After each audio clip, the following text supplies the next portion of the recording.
Staff Sergeant Elena Rogers had served under Commander Daniel Mitchell for 4 years, and in that time, the two soldiers had become more than just superior and subordinate. They'd become the kind of team that could communicate with a glance, coordinate in combat without words, and trust each other with their lives in situations where hesitation meant death.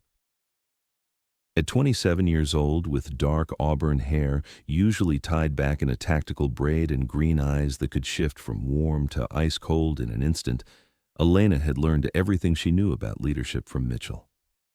So when the convoy hit the ambush, and Elena watched her commander take 3 rounds to the chest in the first 5 seconds of contact, something fundamental broke inside her, and then immediately reformed into something harder, colder, and infinitely more dangerous.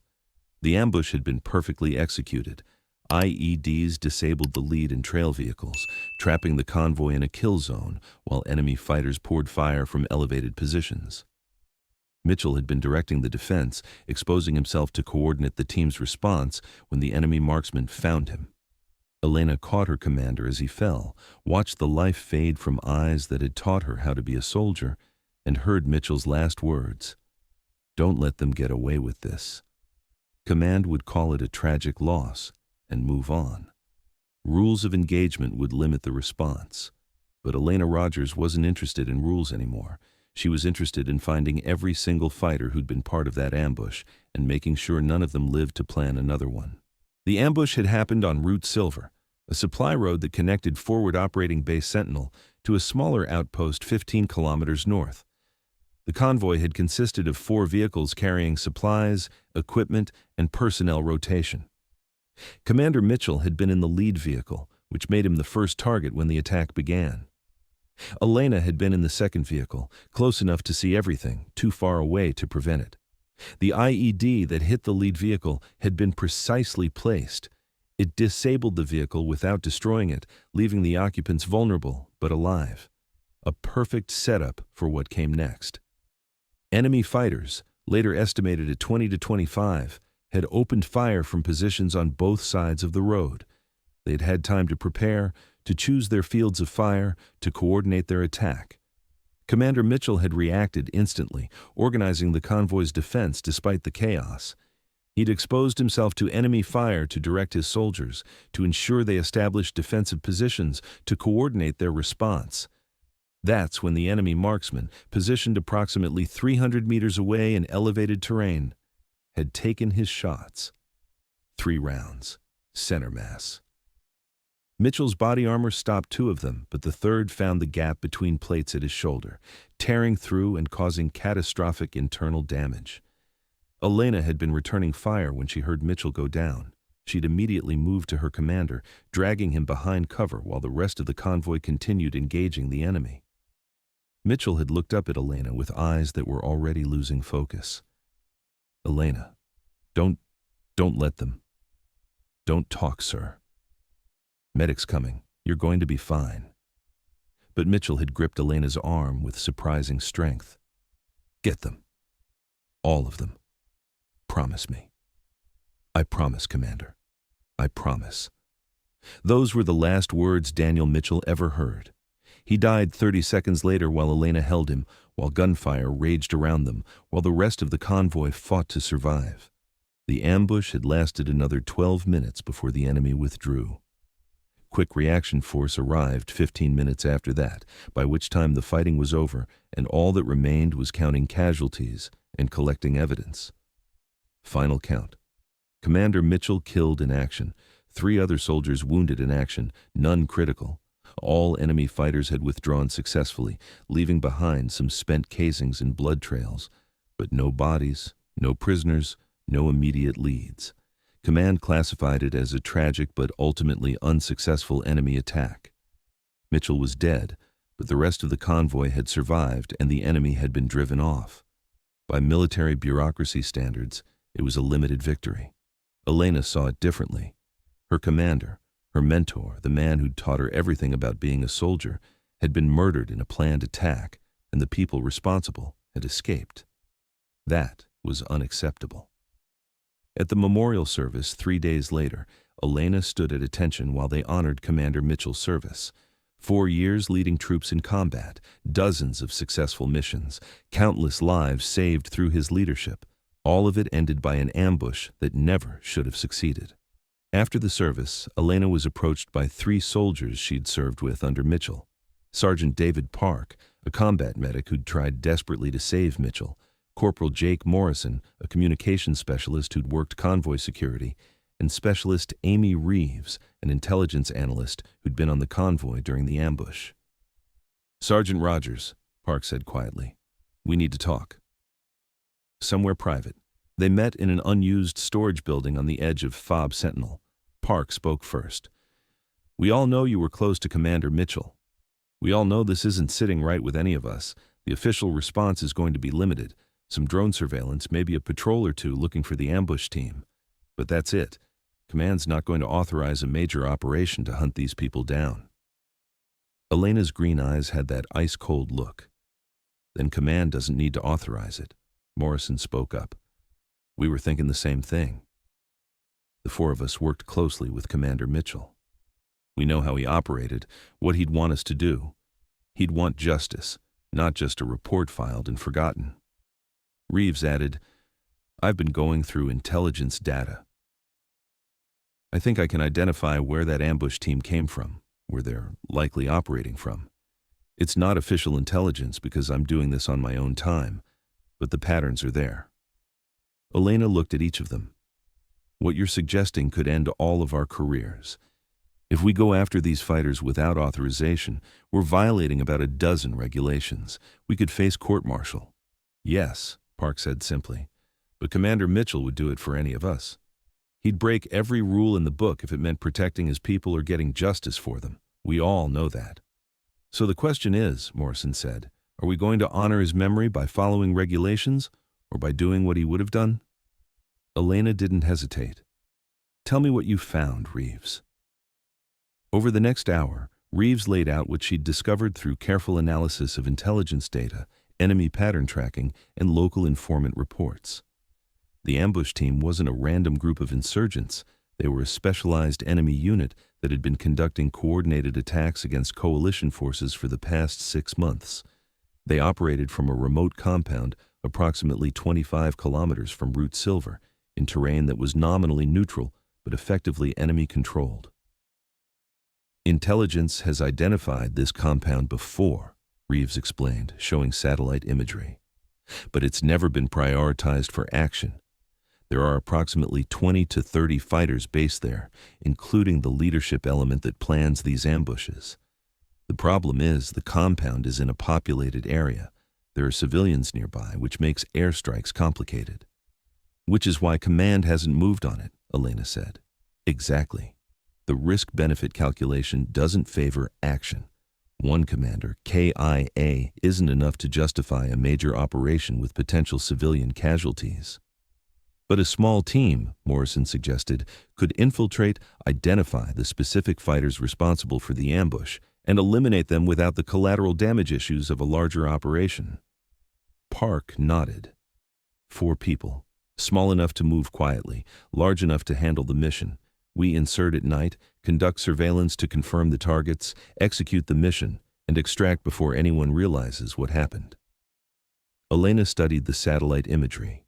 The compound was typical of the region, several buildings surrounded by walls, located in a small valley with limited approach routes. It would be difficult to reach undetected and even harder to assault successfully. But not impossible. "We'd need weapons, equipment, transportation," Elena said, "and we'd need to do this when we have operational freedom, when we're not scheduled for duty and won't be immediately missed. We have 72-hour passes coming up in 4 days," Morrison noted. "Officially, we'd be on personal time at FOB Sentinel. If we used that time to conduct an unauthorized mission, it would still be completely against regulations," Elena finished, "but we'd have a window before anyone noticed we were gone." She looked at each of them. "I need you all to understand what we're risking. This isn't just about careers.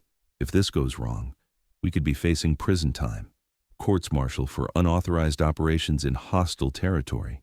Are you absolutely certain you want to do this?" "Commander Mitchell saved my life in Kandahar," Park said. "I owe him this." He taught me everything I know about being a soldier, Morrison added. I'm not letting his death go unanswered. He believed in doing what was right, not just what was allowed, Reeves said. This is right. Elena nodded slowly. Then we have 4 days to prepare. Reeves, I need every piece of intelligence you can gather on that compound. Guard routines, personnel patterns, everything. Morrison, we need comms equipment that won't be tracked back to official channels. Park, medical supplies for whatever happens.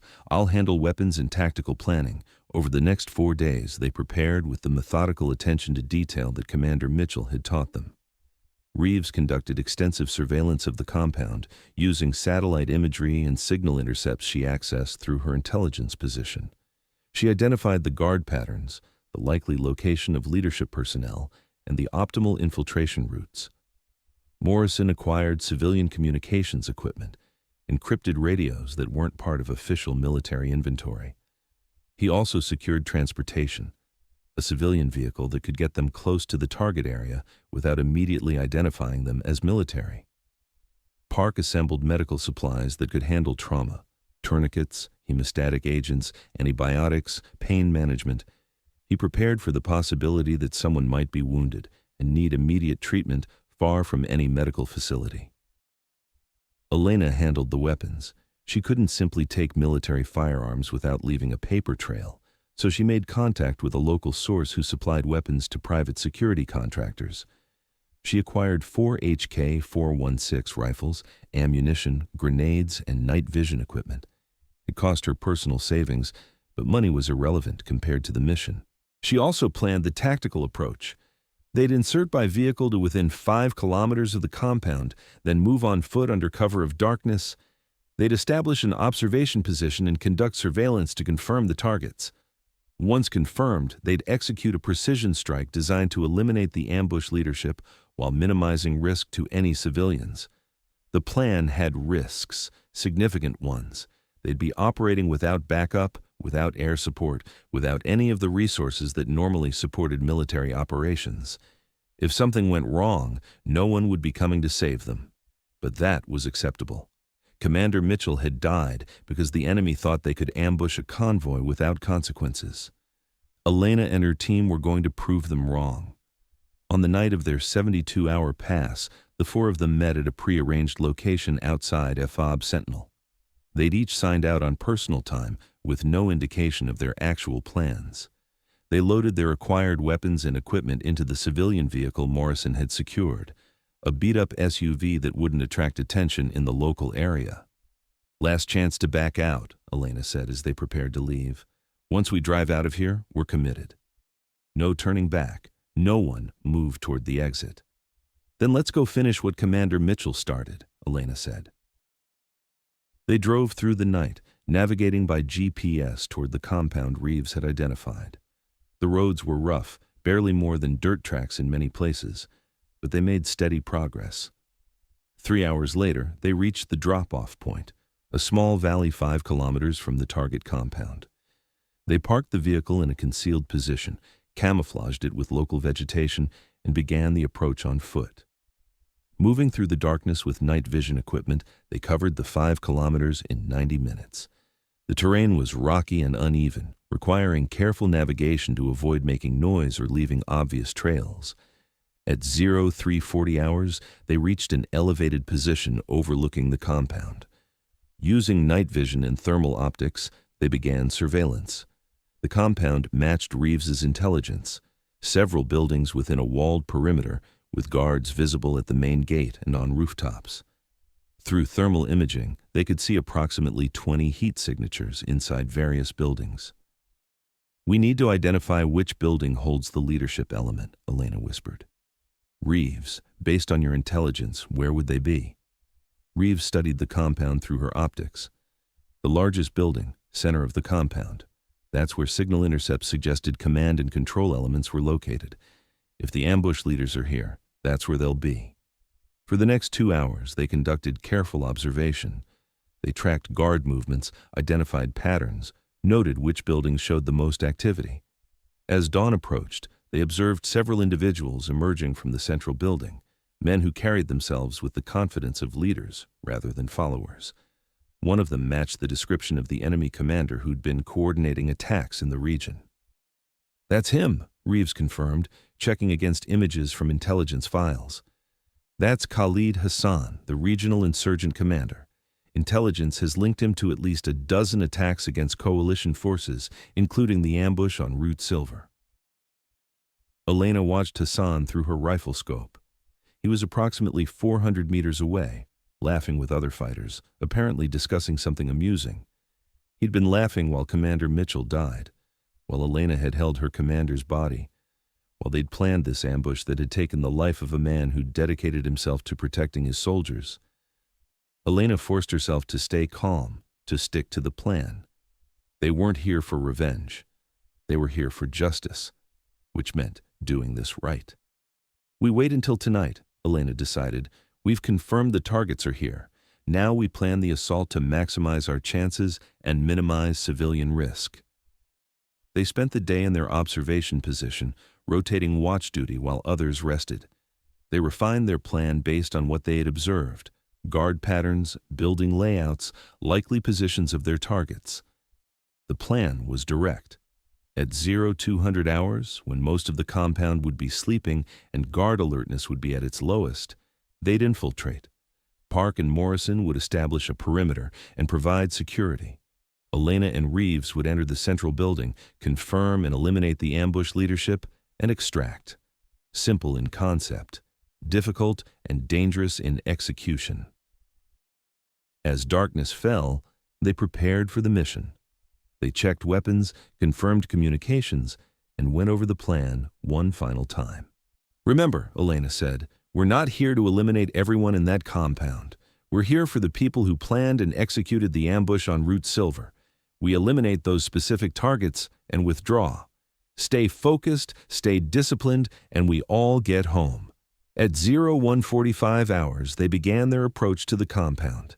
Moving through darkness with night vision, they reached the compound wall undetected. The guards were visible but not alert, typical of late-night duty when nothing had happened for hours. Park placed a small breaching charge on a section of wall away from the main gate, in a position that would give them access to the compound without alerting the guards. The charge detonated with a muffled thump, creating a hole in the wall large enough to move through. They entered quickly, weapons ready. The compound was quiet. Most personnel were asleep. The few guards on duty were focused outward, watching for threats approaching the compound, not threats already inside. Park and Morrison took positions to secure their exit route and provide overwatch. Elena and Reeves moved toward the central building where their intelligence indicated the leadership element would be located. They reached the building entrance. It was secured but not heavily defended. The enemy felt safe in this compound, confident that coalition forces wouldn't conduct operations here. That confidence was about to cost them. Elena and Reeves entered the building, clearing rooms methodically. First floor, several fighters sleeping, but none matching their target profiles. They moved past them quietly, not here to eliminate sleeping men who might not have been involved in the ambush. Second floor, an office area with maps, documents, communications equipment, evidence of planning and coordination. Through night vision, they could see several individuals in a back room. Elena positioned herself at the door. Reeves stacked behind her. They'd practiced room entry hundreds of times under Commander Mitchell's training. Now they'd use those lessons to honor his memory. Elena breached the door. Inside were 4 men, 3 sleeping, 1 awake and working on a laptop. The one awake looked up, his hand moving toward a weapon on the table. "Don't," Elena said in Arabic, her rifle aimed at his chest. The man froze. In the dim light from the laptop, Elena could see his face clearly. Khalid Hassan, the insurgent commander, the man who'd planned the Route Silver ambush. The other 3 men were waking up, confused and disoriented. Reeves kept her rifle trained on them while Elena focused on Hassan.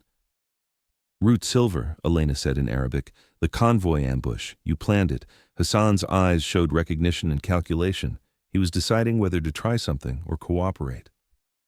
"Many ambushes on that road. I don't know what you mean." "The one where you eliminated Commander Daniel Mitchell 3 days ago, you remember?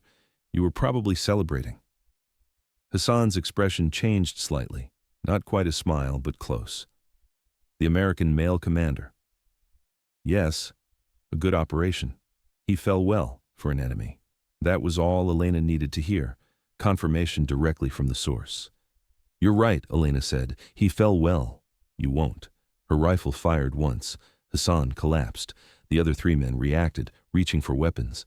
Elena and Reeves engaged simultaneously, controlled, precise fire that eliminated the threats in seconds. Room clear. 4 enemy leadership elements down, including the commander who'd planned the Root Silver ambush. Ground floor, heading out, Elena transmitted to Park and Morrison. They exited the building and moved toward their breach point in the wall. The gunfire had alerted the compound. Guards were shouting, lights were coming on, fighters were emerging from buildings. Park and Morrison provided covering fire, forcing enemy fighters to take cover while Elena and Reeves reached the exit. An enemy fighter appeared from a side building, raising an AK-47. Morrison engaged, dropping him before he could fire. They made it through the wall breach and into the darkness beyond the compound. Behind them, the compound was erupting in chaos as enemy fighters tried to understand what had happened. But the 4-person team was already moving through the terrain they'd scouted during daylight, navigating toward their vehicle position with the advantage of night vision and prior planning. 15 minutes after the breach, they'd put 2 kilometers between themselves and the compound. No one was pursuing. The enemy was still trying to figure out what had happened, how attackers had penetrated their supposedly secure compound. They reached their vehicle at 02:45 hours, loaded equipment, and began the drive back toward Fob Sentinel. The mission had taken less than 60 minutes from breach to extraction. 4 enemy leadership elements eliminated, including the commander directly responsible for the Root Silver ambush. No civilian casualties. No friendly casualties, exactly as planned. As they drove through the darkness, Park spoke up. We actually did it. We got them. All of them. Not all of them, Elena corrected. We got the leadership, the planners and coordinators. There are still fighters out there who pulled triggers during that ambush. But we eliminated the command element. Without leadership, that enemy unit will be significantly less effective. Morrison nodded. Commander Mitchell would approve. This was the kind of targeted, precise operation he always advocated for. They reached Fob Sentinel as dawn was breaking. They stashed their acquired weapons and equipment in a prearranged location outside the base, cleaned up to remove any evidence of the night's activities, and returned to their quarters separately to maintain operational security. Officially, they'd been on base the entire time, enjoying their 72-hour passes with personal time. 12 hours later, intelligence reports began circulating about an incident at an insurgent compound 25 kilometers from FOB Sentinel. Multiple enemy casualties, including a high-value target, Khalid Hassan, a regional insurgent commander. Coalition forces denied involvement, and no one at FOB Sentinel had any official knowledge of operations in that area. But word spread through the informal networks that exist in every military unit. Khalid Hassan, the commander who'd orchestrated the Root Silver ambush, was confirmed eliminated, along with 3 of his senior lieutenants. The soldiers who'd served under Commander Mitchell heard the news with quiet satisfaction. Justice had been served, even if official channels would never acknowledge it. 3 weeks later, Elena was called to meet with Colonel James Parker, the battalion commander. Sergeant Rogers, Parker said, his expression unreadable. I've been reviewing the intelligence reports about the incident at that insurgent compound, the elimination of Khalid Hassan and his leadership team. Quite a coincidence that it happened so soon after Commander Mitchell's death. Elena kept her face neutral. Sir, I wouldn't know anything about that. I was on personal time during that period. Parker studied her for a long moment. I'm sure you were. Just as I'm sure you're aware that unauthorized military operations are serious violations of the Uniform Code of Military Justice. Yes, sir, I'm aware. Good. Because if someone had conducted such an operation, they'd be facing court-martial and prison time. He paused. However, I'm also aware that Commander Mitchell was an exceptional leader who inspired tremendous loyalty. And I'm aware that the official response to his death was, from a tactical perspective, insufficient. Parker opened a folder on his desk. The elimination of Hassan's leadership element has significantly degraded enemy operations in this region. Attacks are down 40% in the past 3 weeks. Intelligence suggests their command structure is in disarray. From a purely military effectiveness standpoint, someone did us a significant favor. Sir? I'm saying that while I can't officially condone unauthorized operations, I can recognize when something serves the greater good. Hassan needed to be eliminated. The official channels weren't going to make it happen fast enough. Someone took initiative. Parker closed the folder. I'm not going to investigate who that someone was. I'm not going to ask questions that might lead to answers I'd be obligated to act on. I'm simply going to note that justice was served and Commander Mitchell's death was not in vain. Thank you, sir. Don't thank me, Sergeant. Just make sure nothing like this ever happens again. Initiative is admirable, but we can't have soldiers conducting unauthorized operations, no matter how justified they might feel. Are we clear? Crystal clear, sir. Good. Dismissed. Elena left Parker's office, knowing that she'd come very close to a court-martial, and that Parker had deliberately chosen not to pursue it. Whether that was because he approved of the mission, or simply didn't want the political complications of prosecuting soldiers who'd eliminated a high-value target, she'd never know. But it didn't matter. The mission had been accomplished. 6 months later, Elena received a promotion to Sergeant First Class. Park, Morrison, and Reeves also received recognition for their service. Nothing directly connected to the unauthorized mission, but advancement that suggested their work hadn't gone entirely unnoticed. On the first anniversary of Commander Mitchell's death, the 4 of them gathered privately at the memorial they'd created for him. A small plaque in an unofficial location on defied Sentinel, where soldiers who'd served under him could pay respects. Commander Mitchell taught us that leadership means protecting your people and ensuring justice is served, Elena said to the small group. He taught us that sometimes doing the right thing means accepting personal risk. He lived those principles, and he fell because he never hesitated to put himself in danger for his soldiers. We honored his memory by doing what he would have done, Park added. We took initiative when official channels failed. We accepted the risks and executed a mission he would have approved of. We also proved that the lessons he taught us weren't just words, Morrison said. They were principles we could apply when it mattered most. Reeves placed a hand on the memorial plaque. He taught us to be more than just soldiers following orders. He taught us to be warriors who understood why we fight and what we fight for. That's a legacy that will outlive all of us. Elena looked at the 3 soldiers who'd risked everything to honor their commander's memory. Commander Mitchell used to say that the best way to honor fallen comrades isn't with words or ceremonies. It's by living up to the standards they set. I think we did that, and I think he'd be proud. They stood in silence for a moment, each remembering the commander who'd shaped them, taught them, and ultimately inspired them to conduct an unauthorized mission that could have ended their careers. But it hadn't ended their careers. It had proven they were exactly the kind of soldiers Daniel Mitchell had trained them to be, capable, committed, and willing to do what was right even when it was dangerous and officially forbidden. As they prepared to leave the memorial, a young private approached hesitantly. He'd arrived at defied Sentinel after Commander Mitchell's death, but had heard the stories. Sergeant Rogers, ma'am, the private said quietly.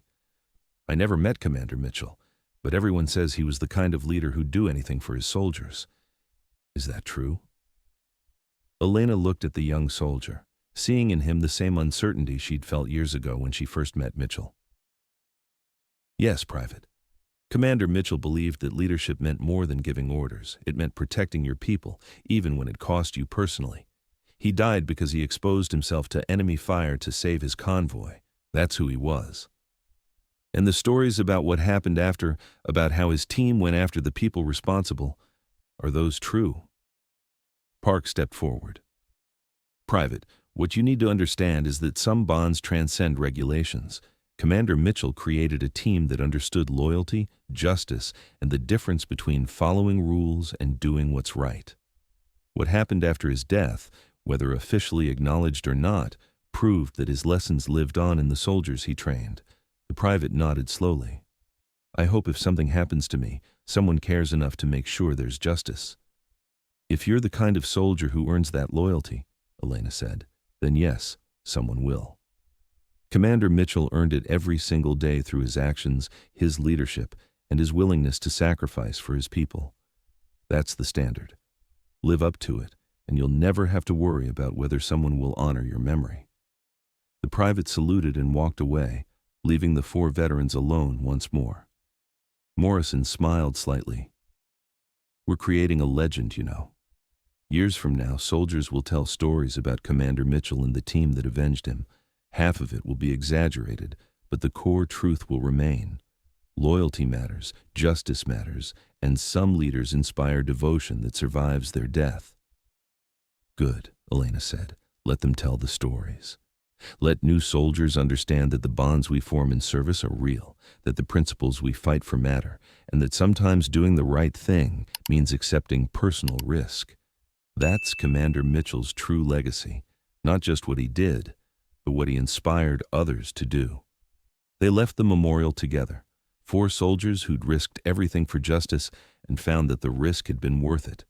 Behind them, the small plaque bearing Daniel Mitchell's name stood as quiet testament to a commander who'd given everything for his people, and to the team who'd ensured his sacrifice was honored in the only way that truly mattered, through action, not words. Thanks for watching. Don't forget to subscribe for more amazing stories every day.